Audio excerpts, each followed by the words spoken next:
हमारा शिव है लखदातार, हमारा शिव है लखदातार, हमको काहे की चिंता।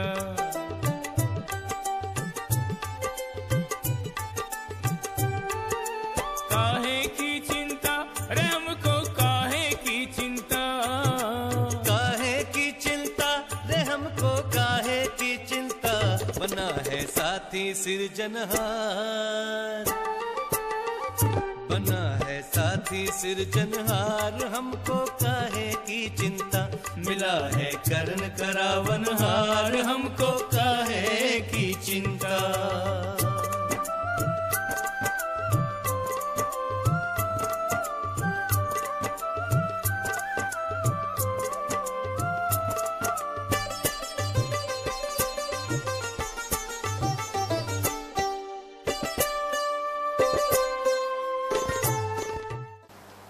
ओम शांति। स्वागत है आपका मनन चिंतन कार्यक्रम में। आज हम हमारे आखिरी एपिसोड को आपके समक्ष 2011-2012 के सीज़न का आखिरी एपिसोड वह लेकर आपके समक्ष हाजिर हुए हैं। यूँ तो आपसे विदा लेने का दिल नहीं होती है, परंतु मीठे मीठे बाप दादा ने भी मुरली के अंत में इस बार यही कहा कि 6 मास के लिए तीव्र पुरुषार्थी बनने का हम सभी पुरुषार्थ करेंगे और फिर से 6 मास के बाद बाप दादा के समक्ष फिर से मिलन बनाएंगे। तो जी हाँ, सभी ने ये संकल्प किया ही होगा। तो चलते फिर से आज नलिनी दीदी से इस सीज़न की मुरली के लिए आखिरी मुलाकात करने। आज दूसरा भी हम सभी का यह एक सौभाग्य की बात है। आज 4 तारीख है और मीठी प्यारी नलिनी दीदी का 70वां जन्मदिन है। हम सभी भाई बहनों की तरफ से दीदी जी आपको जन्मदिन की ढेर सारी शुभकामनाएं। मुझे आज दीदी जी ने कई सारे ईमेल्स आप सभी के मेरे साथ शेयर किए। बहुत प्यारे प्यारे ईमेल आप सभी ने भेजे हैं। तो दीदी जी क्या कहना चाहेंगे? कईयों ने आपको बहुत सारे ईमेल भेजे सारे वर्ल्ड से। मनन चिंतन सुनने वाले मीठे मीठे बाप दादा के सारे ईश्वरीय बच्चे और ब्रह्मा बाबा के भी ब्रह्मा कुमार और कुमारियाँ और हमारे मीठे मीठे प्यारे प्यारे सिकी लदे भाई बहनों को मेरी तरफ से आप लोगों ने जो मुझे इतनी शुभ भावनाएं भेजी और मेरे बर्थडे की आपने जो शुभकामनाएं की उसके लिए आपकी मैं बहुत बहुत आभारी हूँ। धन्यवाद आप सभी को, बहुत बहुत थैंक्स। तो शुरू करें दीदी जी मनन चिंतन। आइए शुरू करते हैं आज का मनन चिंतन कार्यक्रम। वैसे तो कई सारे दीदी जी प्रश्न और कई सारे हमारे भाई बहनों ने कई ऐसे प्रश्न विशेष नए भाई बहनों ने भेजे हैं जो हंसने हंसाने वाले मैं तो कहूँगा। तो सीधा मैं शुरू करूँगा प्रश्न से। विशेष जैसे मुरली का जो टाइटल है, मेरे को तेरे में परिवर्तन कर, बेफिक्र बादशाह बनो। बाप की मोहब्बत और सेवा में मन को इतना बिजी कर दो जो व्यर्थ आने की मार्जिन न रहे। यदि गौर से दीदी जी हम पढ़ें तो एक पेज नंबर 1 पर ही यह एक लाइन जो आई है, कईयों को मैं समझता हूँ जिन्होंने प्रश्न पूछा, आप ध्यान से सुने और मुझे भी ये थोड़ा सा पढ़ा तो मुझे भी लगा कि यह जो पेज नंबर 1 पे लाइन है, बाप दादा आज इस सीज़न के लास्ट दिन यही चाहते कि हर एक बच्चा व्यर्थ को मेरे के बदले तेरा कर दे। बाप आप ही भस्म कर देंगे, आप सिर्फ एक मात्रा का अंतर करो। तो भस्म हमें नहीं करना है, मतलब तो ये जैसे ऐसी बात हो गई, अपना सब इकट्ठा करो और जमा कर दो, फिर वो एजेंसी जो है वो भस्म कर देंगे। बराबर है। तो परंतु हम लोगों ने अमूमन जो मुरलियों के द्वारा सुना है कि नहीं, इस सीज़न में ही व्यर्थ का संस्कार करो, व्यर्थ के बारे में बहुत सुना है। ये कुछ थोड़ा सा नवीनता हो गई कि थोड़ा जैसे आधा हमारा होमवर्क बाबा ने ले लिया। बिल्कुल आधा नहीं, लेकिन मीठे मीठे निकुंज भाई, जैसे बाबा ने पूरा ही बोझ अपने पर ले लिया और हम बच्चों को बिल्कुल हल्का कर दिया है। जैसे बाबा ने कहा एक मात्रा को सिर्फ हटा दो। यदि हम मेरा जो लिखते तो में जो ऊपर की मात्रा है ना, तो वो हम अगर हटा देते हैं और त के ऊपर की मात्रा हटा दें, फिर आप पढ़िए क्या होता है, क्या होगा बताइए। म के ऊपर की मात्रा हटा दी मरा, और त के ऊपर की मात्रा हटा दी तरा, तो हो गया मरा और तरा। जो जीते जी मरा वो तरा, माना तर गया। तो बाबा ने भी कहा कि जीते जी मर जाओ, अर्थात जितनी भी फिक्राते हैं वो कब तक है, जब तक हम जिंदा हैं। अब अगर हम जिंदा हैं तो सारी बातें हमारे पास बोझ के रूप में हैं। मेरा मेरा मेरा ये जो कर रहे हैं, तो ये तब तक है जब हम जिंदा हैं। लेकिन जब हम मर गए तो क्या होगा, हमारे साथ कोई बात नहीं। जब हम ही नहीं तो ना हमारे मित्र संबंधी हैं, ना हमारे साथ उनके कनेक्शन की बातें हैं, न मुझे मेरे कनेक्शन की कोई चिंताएं, कोई टेंशन, कोई फिक्र, कुछ भी नहीं। तो फिर क्या हुआ, तो जो जीते जी मरा, माना बाप का हो गया। यानी जो भी कुछ मेरा था हम उससे मर गए और जिंदा हुए। किसके बने, हम बाप के बने। माना मैं तेरा बन गया, माना तर गया। हाँ, वैसे भी दुनिया में कहते बाप खिवैया है। भगवान जो है हमारी जीवन नैया को पार करने वाला है। तो हम तर जाते हैं, माना हम विजयी बन जाते हैं, सफलता मूर्त बन जाते हैं।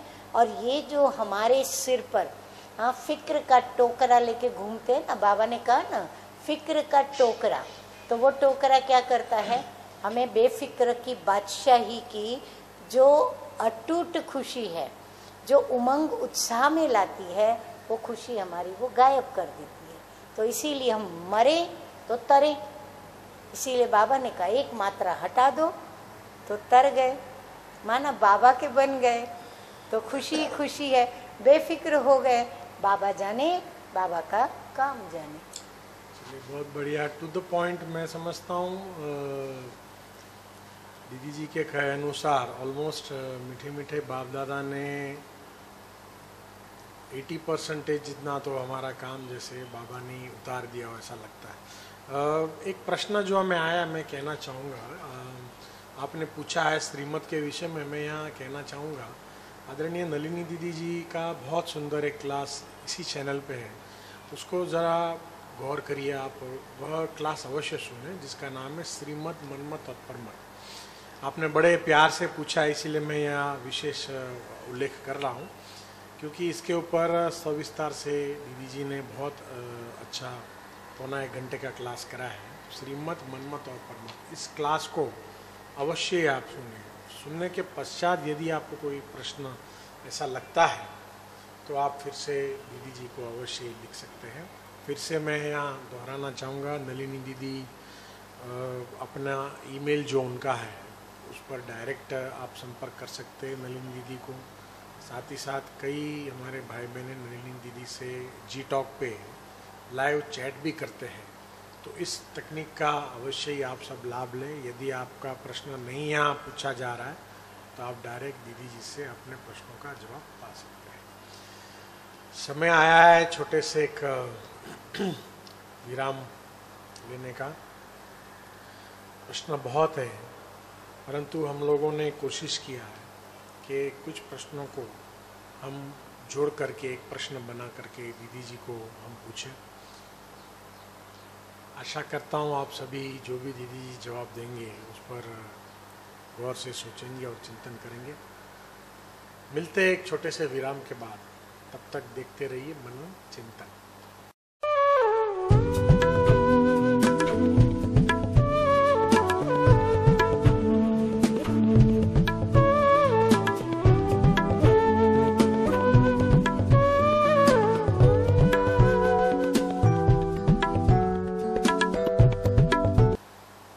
स्वागत है आपका फिर से मनन चिंतन कार्यक्रम में। हम हमारे दूसरे चरण में पहुंच चुके हैं। पहले चरण में नलिनी दीदी ने बहुत ही सुंदर मरा और तरा इस शब्द का बहुत ही सरल शब्दों में हम बच्चों को मात्रा हटाने से क्या होता है इसका अर्थ बताया। चलते हैं हमारे एक दूसरे इम्पोर्टेंट प्रश्न को लेकर के। दीदी जी पेज नंबर 4 में जी वैसे इसकी चर्चा हमने अगले एपिसोड में, यदि आपको ख्याल हो तो मैंने पूछा था आखिर में कि जो लास्ट एपिसोड में कि यदि ब्राह्मण चाहे एक साथ संकल्प करे तो सब कुछ हो सकता है जी। कुछ इसी प्रकार का है, परंतु अलग है कुछ जी। जो मीठे मीठे बाप दादा ने कहा कि कोई बच्चे समझते हैं अचानक भी बहुत समय हो गया, अभी होना चाहिए, लेकिन अचानक तब हो जब बच्चे भी बाप समान बन जाए, आपकी सूरत मूरत एक एक बोल बाप को प्रत्यक्ष करे। अभी यह कहे कि ब्रह्मा कुमारियों का भगवान बाबा आ गया, तो ये थोड़ा सा नया नाम हो गया, भगवान बाबा आ गया। पर इसमें से यह प्रश्न जरूर आता है, अब तक हम लोग सुन रहे थे कि विनाश इसीलिए नहीं हो रहा है क्योंकि ब्राह्मणों की जो अगले एपिसोड में चर्चा हुई थी, आपने जैसे बताया था कि कई ब्राह्मण समझते हम इनकम्प्लीट, हमारा पुरुषार्थ ना रह जाए, या सभी का एक संकल्प नहीं है, तैयार नहीं हुए, एडवांस पार्टी पूछती है कब होगा, बाबा पूछते हैं आप तैयार हो, इत्यादि। पर इस पर से और एक नई बात पता चल रही है कि ये अचानक जो है वो भी हमारे ऊपर ही डिपेंड है। विनाश तो समझा जाता है, परंतु अचानक जो पार्ट होने वाला है वो भी हमारे ऊपर ही। तो हमारे ऊपर क्या क्या डिपेंड है? अरे निकुंज भैया, आप भी बहुत अच्छे अच्छे प्रश्न निकालते हो, पूछते हो। हमें भी बड़ा आनंद आता है आपके सब प्रश्न सुन करके। इतना मैं ज़रूर कहूँगी कि यदि मनन चिंतन करेंगे तो बड़ा मनोरंजन सामने आएगा। अब ये जो अचानक वाली बात है वो भी हमारे ऊपर ही डिपेंड करती है, तो बराबरी बात कही आपने निकुंज भाई। इसलिए डिपेंड करती है कि बाबा कई बार बता चुके हैं कि जब तक हम बच्चे तैयार नहीं हुए हैं तब तक विनाश भी हो नहीं सकता, क्योंकि पहले स्थापना जरूरी है। जैसे कोई नया मकान बनता है तो जब तक नया मकान पूरा नहीं बनता हम पुराने मकान को छोड़ते भी नहीं, या पुराने मकान को हम नाश भी नहीं करते। तो उसी प्रकार नई दुनिया में जब तक हम तैयार होकर के हम स्वयं को प्रवेश करने योग्य नहीं बनाएंगे तब तक यहाँ विनाश हो नहीं सकता। तो हमें बाबा तीव्र पुरुषार्थी बनाने के लिए, हमारा उमंग उत्साह बढ़ाने के लिए और हमारी गति को तेज करने के लिए बाबा हमें बार बार ये बात बताते रहे हैं। और अचानक की बात भी बाबा इसलिए बोलते हैं कि अब बच्चों को भी समय को पहचानते हुए अपने को अचानक ऐसा तैयार करना चाहिए जो अचानक में अगर विनाश भी हो जाए ना तो हम बच्चों को भी अचानक शौक न लगे कि बाबा ने कहा, पर ये बाबा ने तो हमको कहा था, डेट दे मांग रहा था, हमने तो डेट दी नहीं और ये अचानक विनाश कैसे हो गया। तो हमें भी अचानक का झटका न लगे। तो इसीलिए बाबा हमको कहते हैं दुनिया वालों के साथ साथ आपकी स्थिति बरोबर की न बने, इसीलिए आप अचानक ऐसे रेडी हो जाओ जो अचानक सब कुछ भी हो आप भी खुश कि वाह हमने अचानक अपनी स्थिति बाबा के कहने पर बना ली और अचानक विनाश भी हुआ, अचानक नई दुनिया भी आ गई, तो हमें खुशी होगी कि हमने किया। भले हम जानते हैं कि करने कराने वाला बाबा है, लेकिन बच्चों को खुशी कब होती है?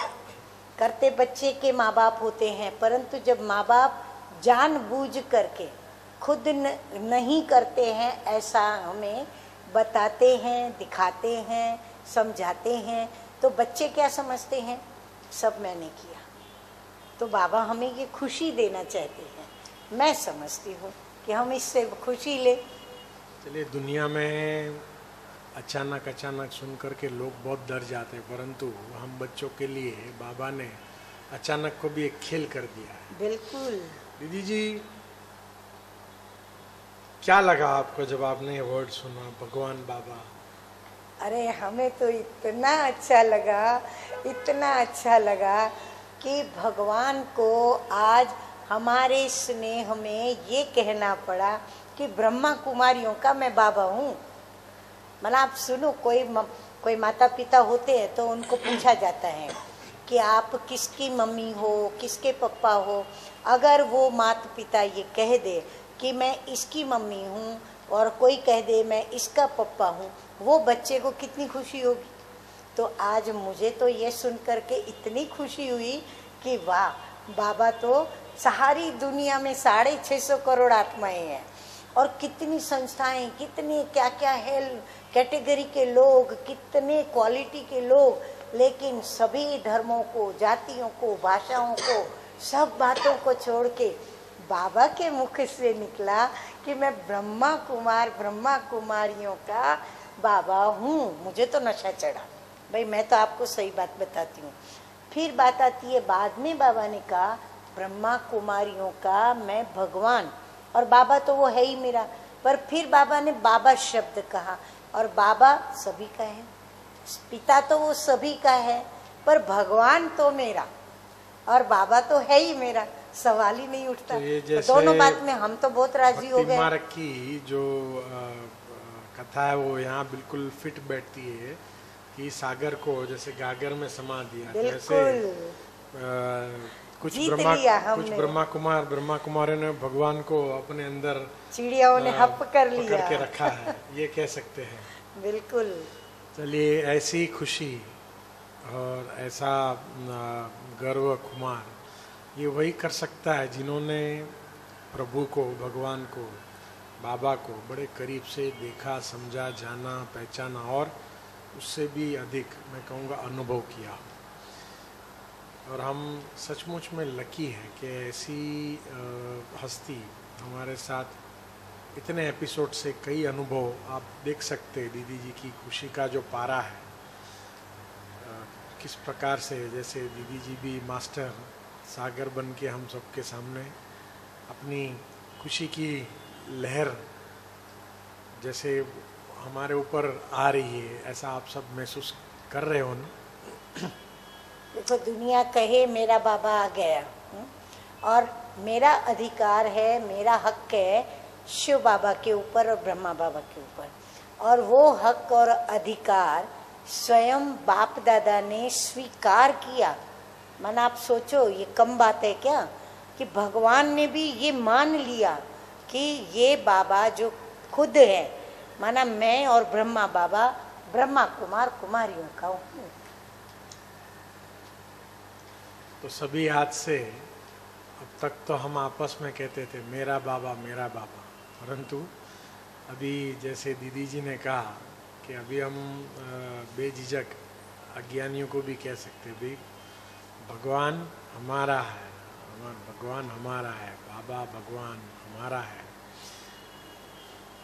चलिए, इस खुशी भरे माहौल से कुछ समय के लिए आपसे विराम लेने का समय आया है। छोटा सा एक विराम लेंगे और हमारे तीसरे और आखिरी चरण में आपसे मुलाकात होगी। वैसे तो कई प्रश्न हम लोगों ने मिला करके दीदी जी से पूछे, परंतु फिर भी कुछ एक इंटरेस्टिंग से प्रश्न है वो दीदी जी से आप हम सभी के विशेष चरण में अर्जी आपकी, जवाब नलिनी दीदी के, उस पर चर्चा करेंगे। तब तक देखते रहिए मनन चिंतन।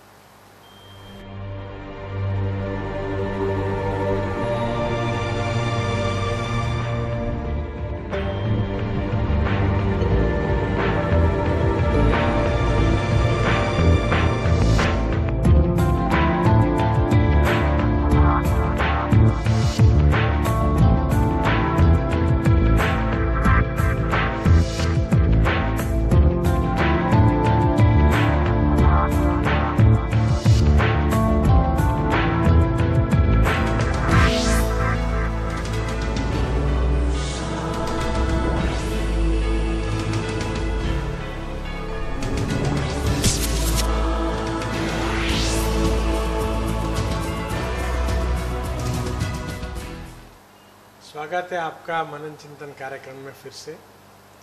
हम हमारे तीसरे और आखिरी चरण में पहुंच चुके हैं, जिसमें नलिनी दीदी को आप सभी के द्वारा पूछे गए ईमेल द्वारा, SMS द्वारा जो प्रश्न है उसमें से कुछ सिलेक्ट करके हम दीदी जी से पूछेंगे, दीदी जी उसका जवाब देंगे।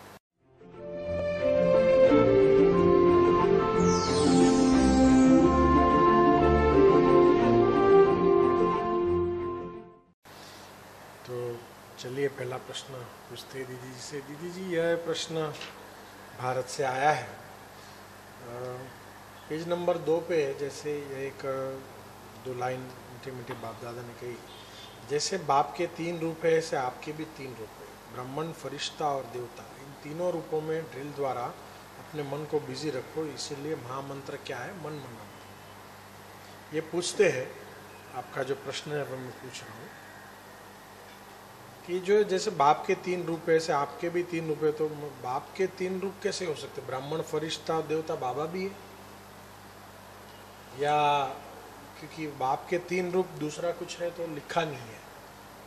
बाबा के भी 3 रूप, अभी बाबा त्रिमूर्ति है, त्रिकालदर्शी है, फिर त्रिनेत्री है, त्रिभुवनेश्वर भी है। तो बाबा ने हम बच्चों को भी मास्टर हर बात में 3 रूपधारी बना दिया है। जैसे 2 नेत्र थे, तीसरा नेत्र दे दिया। ऐसे ही बाबा 3 वतन का वासी है, तो हम बच्चों को भी संगम पर तीनों वतन का वासी बनाया, तीनों वतनों की स्मृति दिला दी। अच्छा, फिर बाबा त्रिकालदर्शी, सृष्टि के आदि मध्य अंत का भी ज्ञान दे दिया। अब बाबा कहते तुम्हारे 3 रूप, ब्राह्मण, फरिश्ता और देवता, तो ये 3 रूप में हमारी स्थापना, पालना और विनाश, माना दिव्य गुणों की धारणा, अवगुणों का त्याग और फिर फरिश्ते के रूप में पूरे विश्व का कल्याण करने की मनसा सेवा। तो बाबा ने ये तीनों रूपों से हमें ये पक्का कराया कि तुम ब्राह्मण हो तो संगम युग पर पुरानी दुनिया से बेहद का वैराग्य, 5 विकारों से भी वैराग्य, अपने देह और देह के संबंधों से भी वैराग्य, और इस प्रकार वैराग्य वृत्ति में आकर एक बाप की याद में अशरीरी होके रहना है। फिर फरिश्ता रूप में बाबा ने कहा कि विश्व का कल्याण करना है, जहाँ हम नहीं पहुँच पाते वहाँ हम मनसा से पहुँचकर और उस विश्व का कल्याण करेंगे, माना उनकी हम पालना करेंगे। कैसे? कि हम उन्हें बाबा का संदेश देंगे और बाबा की संदेश दे करके बाबा के प्रति प्यार उत्पन्न करेंगे कि मेरा बाबा। और फिर देवता रूप में बाबा ने कहा कि तुम दैवी गुण धारण करके तुम नई दुनिया में चलोगे मेरे साथ, तो मेरे साथ तुमको चलना है, तो सज धज करके चलना है, और फिर वहाँ तुमको मेरे साथ राज्य भी करना है। तो बाबा का ये तीनों स्वरूप, स्थापना, पालना और विनाश, क्योंकि बाबा के साथ जाना है, माना पूरे विकर्मा जीत बन करके जाना है, पूरा विजयी बन के जाना है, पूरे अशरीरी होकर के जाना है। तो पूरे विकर्मों का विनाश, विकारों का नाश, पूर्व जन्मों के हिसाब किताब का नाश, सब कुछ हमको नाश करके, और हमें निमित्त बनना पड़ेगा कि हम तैयार हो जाएंगे तो दुनिया का भी विनाश, माना पुरानी दुनिया का नाश भी हम निमित्त बनेंगे। तो स्थापना, पालना और विनाश तीनों में बाबा के समान हम बन जाएंगे। और यदि माता पिता या बाप, टीचर, गुरु, ये जो 3 बाबा के रूप हैं, तो बाप के रूप में वर्षा ले रहे हैं तो बाबा कहते तुम औरों को वर्षा दिलाओ। टीचर के रूप में हमें शिक्षाएं मिल रही हैं, हम भी दुनिया को शिक्षा बता रहे हैं, राजयोग की शिक्षा देकर उन्हें हम पालना दे रहे हैं। और फिर बाबा कहते हैं सतगुरु के रूप में सबको मुक्ति दो। हाँ, तो जो आत्माएं यहाँ इस पुरानी दुनिया में कर्म बंधनों में हैं, अपने दुख के बंधनों में, विषय विकारों के बंधनों में, उनसे मुक्त करें और हम जीवन मुक्त बने, हम जीवन मुक्ति लें। सब बातें आ जाती हैं। चलिए बहुत बढ़िया। मैं समझता हूँ दीदी जी ने ऑलमोस्ट काफ़ी क्लियर करके आपके प्रश्न का बहुत सरल भाषा में उत्तर दिया है। प्रश्न बहुत है, परंतु मैं विशेष प्रश्न को न लेते हुए, क्योंकि यह हमारा आखिरी एपिसोड है, नलिनी दीदी को विशेष मैं यह कहना चाहूँगा कि जो बाप दादा की आखिरी मुरली चल रही थी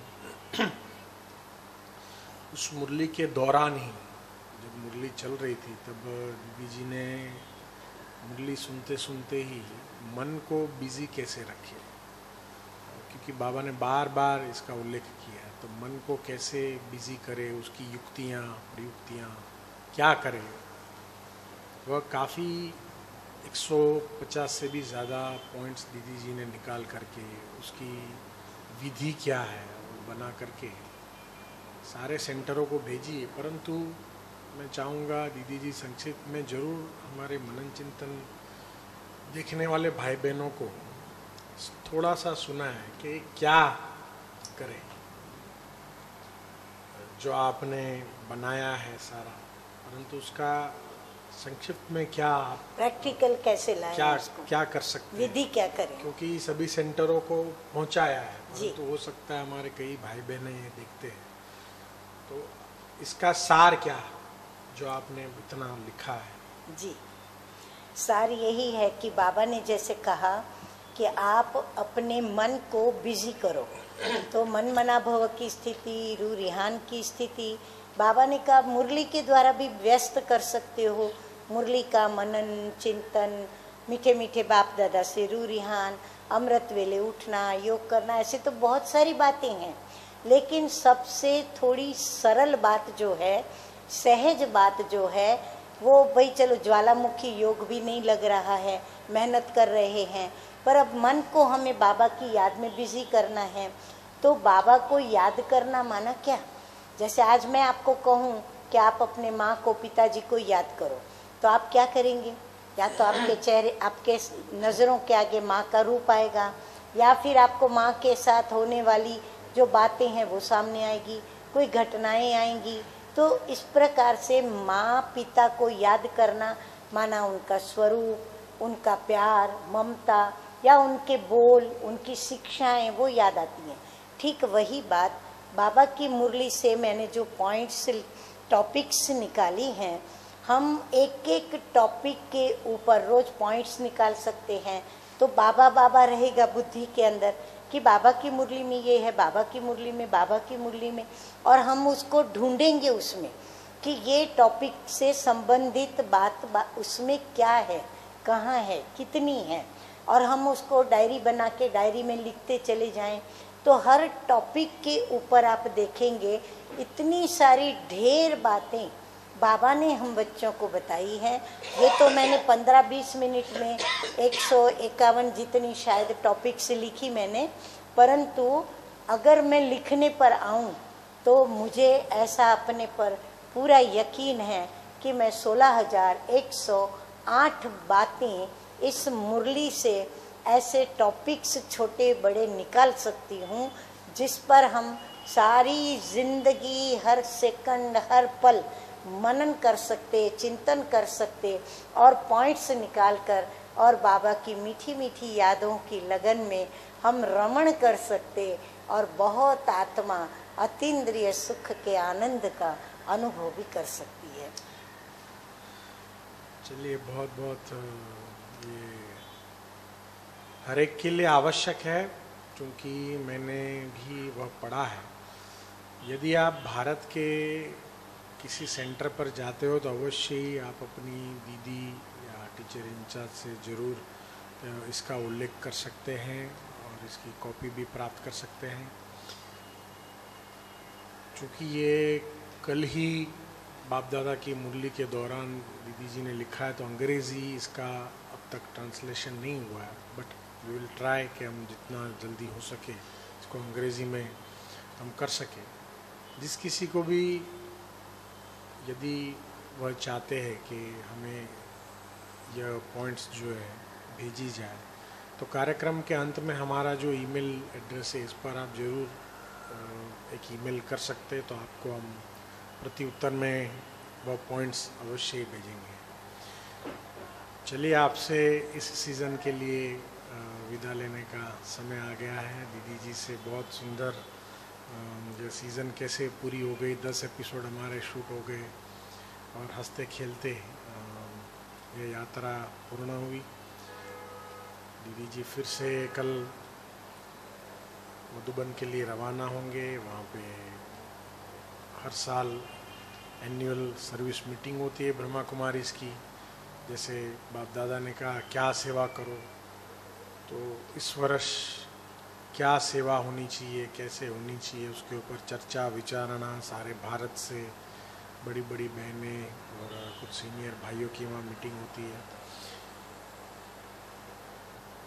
तो दीदी जी, अंत में जाते हुए हमारे भाई बहनों को क्या आप कहना चाहेंगे? 10 एपिसोड हमने शूट किए, ये सारी सीज़न जो मुरलियों की, उसका क्या सार आप चाहोगे हमारे भाई बहनों को कहना? आशा करती हूँ आप सभी को यह मनन चिंतन का कार्यक्रम अच्छा लगा होगा और इस कार्यक्रम के द्वारा मैं मीठे मीठे बाप दादा की यही बात बताना चाहूँगी फिर से, जो कि बाप दादा ने हर मुरली के अंदर बताई है।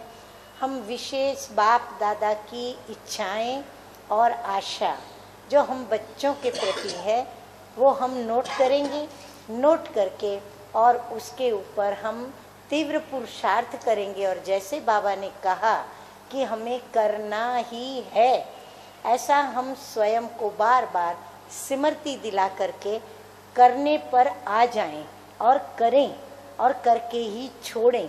तो ऐसी कई बातें जो बाप समान बनने की बातें हैं, वो सारी बातों को हम सब मिल करके हम भी धारण करेंगे और आप भी सब धारण करें और विजयी बने। ऐसी हमारी आप सभी के प्रति शुभ भावना और शुभकामना है। तो विदाई का समय आ गया है। अब 6 मास के लिए आपसे विदाई ले रहे हैं। जानता हूं मैं आप सभी के बड़े आग्रह भरे ईमेल आए हैं, परंतु जैसे अगले एपिसोड में भी हमने कहा, हम अवश्य कोशिश करेंगे कि यदि ऐसी कोई मुरली के ऊपर एपिसोड हो सके तो कोई कार्यक्रम शूट करने का कोशिश करेंगे, आपके समक्ष लाएंगे। पर तब तक जो दीदी जी ने कहा और जो भी मनन चिंतन के पहले से लेकर के अब तक के एपिसोड है, उसको फिर से देखें और उसके ऊपर गहन चिंतन करें और सोचें, और जैसे बताया लिखे, डायरी बनाएं, चार्ट लिखें। और अवश्य ही जो मीठे मीठे बाप दादा चाहते हैं, अगली सीज़न तक ऐसा तीव्र पुरुषार्थ आप सभी करो जो बाप दादा देख करके फिर से पहले टर्न से ही शुरुआत ही ये कहे, वाह मेरे बच्चे, वाह मेरे तीव्र पुरुषार्थी बच्चे, वाह। सभी को ढेर सारा प्यार स्नेह। आप सभी ने जो भी ईमेल के द्वारा हमें भेजा, दीदी जी को भेजा, रिटर्न में उतना ही ढेर सारा प्यार और स्नेह। अच्छा, विदाई लेते हैं। करते रहिए मनन चिंतन, देखते रहिए मनन चिंतन। ओम शांति। ओम शांति।